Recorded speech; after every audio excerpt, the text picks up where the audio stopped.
All right, this is a video that shows you why Cite This For Me is not the best approach to doing your referencing. So I've gone to citethis4me.com.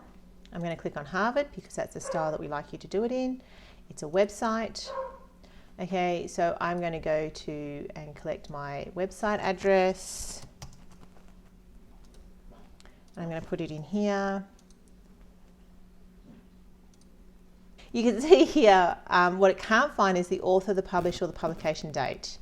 So if you just copy and paste that and put it in your thing, that's actually not a correct reference. So let's go back to the history website. Okay, and again, this is history.com, but that's not the author. So the author of history.com, if we scroll all the way, well, it depends, right? So this is a particular story. So this is actually the author here. Okay, so this is actually slightly different. Here is the date for this. This is a full authored article. So you'd need to pull all that through, then that's the title. So this would be the author, that would be the year, then that would be the title of the page.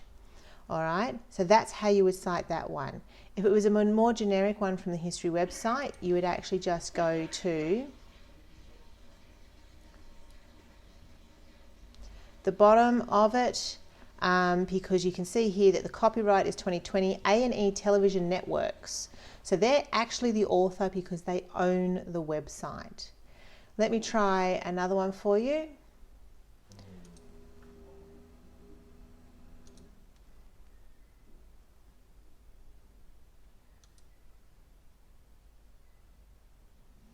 Again, that's not telling me the author, the article title, or anything like that.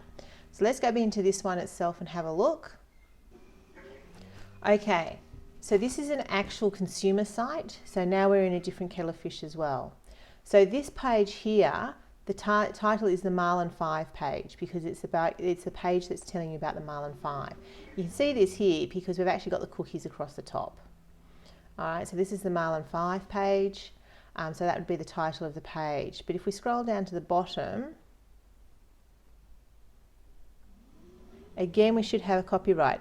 So Trek Bicycle Corporation is actually the author because they own the content of the site. They are responsible for the content of the site.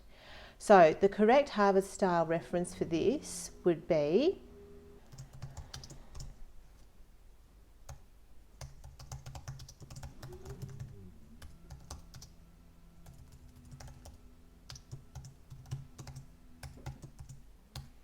sorry.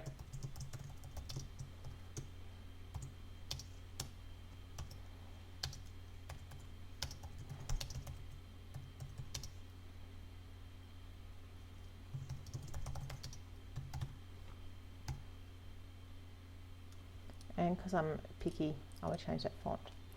All right, so here I've now got the author, the year, the page name, and I put it in quotation marks. I didn't have to put it in quotation marks. I could have put it in italics. That's also okay. Then the URL and then the last viewed. So that's the correct way to actually do that website. So the correct way to do the history one would be, now keep in mind it's alphabetical, so if I had these in the same things, this one would have to go first because this surname begins with C.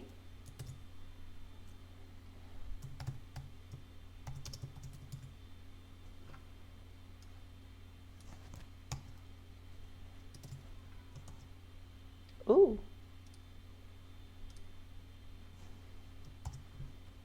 If you don't know that trick there, that's actually a, if you do in Word, I'm not sure if it does it in Google Docs, but you do keep text only and it gets rid of all the weird stuff.